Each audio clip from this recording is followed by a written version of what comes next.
Okay, so you want to dive into this whole money buys happiness idea. Looks like you've been doing some thinking about this one. You've got articles, research, even your own notes. Yeah, it's a question that's fascinated people for, well, probably as long as there's been money, right? But it's not just about like yachts and private jets. There's a ton of modern research that gets into the psychology of it all, what actually makes for a fulfilling life.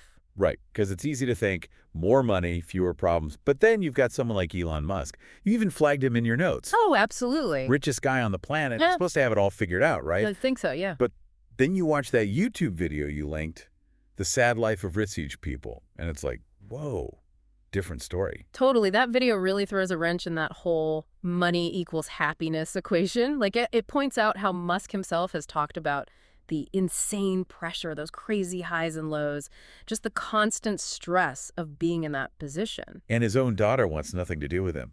The video mentions she legally cut ties the second she could. Yeah, that's gotta hurt no matter how much money you've got. No kidding. Really makes you think twice. It really does. I mean, that's a prime example that money doesn't magically make for perfect relationships, right? If anything, all that pressure, the scrutiny, the potential for like trust issues, it could even make those relationships harder. It's almost like a trap. Right. Like you chase success so you can give your family this better life, but then that chase itself ends up causing new problems. Have you ever felt that, by the way? That pressure to reach a certain income, a certain status? Like that's the key to happiness. Oh, for sure. I think it's easy to fall into that trap. Easy is an understatement, right? Yeah, totally. And the thing is, that video points out that even Musk, with all his billions, seems to be struggling, you know? He's mentioned using ketamine, he's been through multiple divorces, and makes you wonder if money can't buy happiness for him. Can it for anyone? Exactly. And speaking of divorce, you highlighted this crazy stat in one of the articles about like billionaire divorce rates. Apparently, it's way higher than average. Oh, yeah, it's wild. That Forbes study you're talking about, they found that almost half of billionaires in America are divorced. Half. Half? You'd think with all the resources in the world, relationship problems would be the last thing they'd have to worry about. Seriously.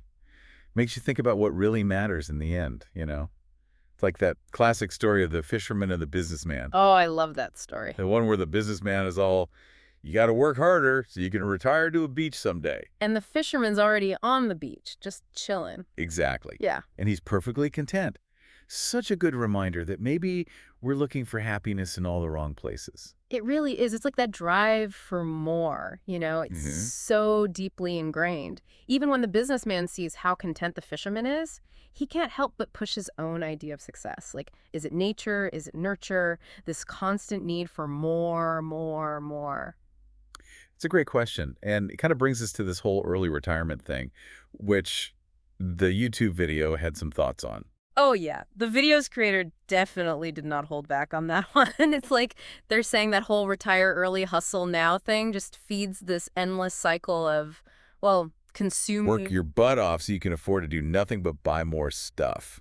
Pretty much. Yeah, a little anticlimactic when you put it that way. Right. Like, where's the meaning in that? Yeah. And they made this point, too, that real fulfillment, it comes from finding purpose in what you do, whether it makes you rich or not. It's not about the paycheck. Exactly. In fact, the video even kind of suggested that some billionaires with all the money in the world, they might actually envy the average person who has that meaningful work, good life balance, you know? They even did that funny bit about Mukesh Ambani, right? Yes, that was hilarious. Like this Indian billionaire who just wants to chill out and listen to music on a Monday morning like a normal person. I know. It's like flipping the script on its head. Totally. So what you're saying is maybe, just maybe, happiness isn't about all the zeros in your bank account, but about those passions, the relationships, finding joy in the little things. Yeah. It might sound cheesy, but that's kind of what that fisherman on the beach is all about, right? True, true. Easier said than done, though, right? I mean, we're surrounded by these messages telling us we need more of everything to be happy. More money, more stuff, more status. How do you even tune that out? Yeah, it's tough. That's where this whole idea of non-possessiveness comes in, which the video mentioned. It's not about like getting rid of everything you own. Becoming a minimalist overnight. Right, exactly. It's more about changing your mindset, not letting those material things define you or your happiness. So it's about finding a balance. Like we obviously need money to live, but it's about not letting it become this all-consuming thing. Exactly. It's like recognizing that those things, they're tools, they're not the source of your happiness. It reminds me of that Buddhist idea, the middle way. finding that balance of enjoying things without getting too attached. I like that. And speaking of things that make you think, you flagged this book, The Top 5 Regrets of the Dying. Oh, yeah. Powerful stuff. Gets you thinking about what really matters at the end, you know? For sure. So what's the takeaway? Well, the author, she was a palliative care nurse, so she spent a lot of time with people in their final days. Wow. Heavy. Right. And you know what she found? Not a single one regretted not having enough money. Really? Yeah, one. Huh. Okay. So if it's not about mansions and yachts, what do people regret? The number one regret, and this one really stuck with me, was not having the courage to live a life true to themselves. Wow. Like doing what they thought they should do, not what they really wanted. Yes. I've been there. I think we all have at some point. Definitely. What else? Number two was working too hard, often at the expense of, their families, their passions.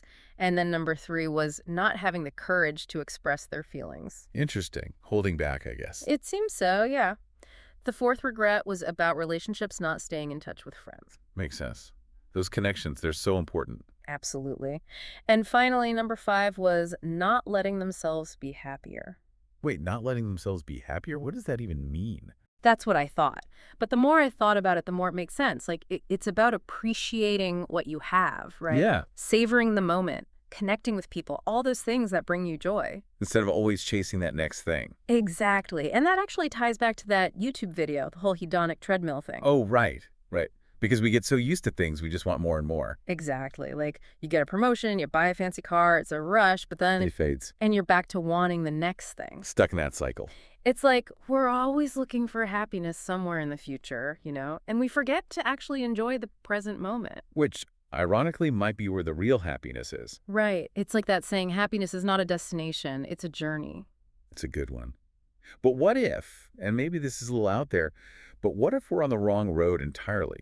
What if this whole focus on wealth and possessions, what if it's actually stopping us from experiencing those things that truly bring joy?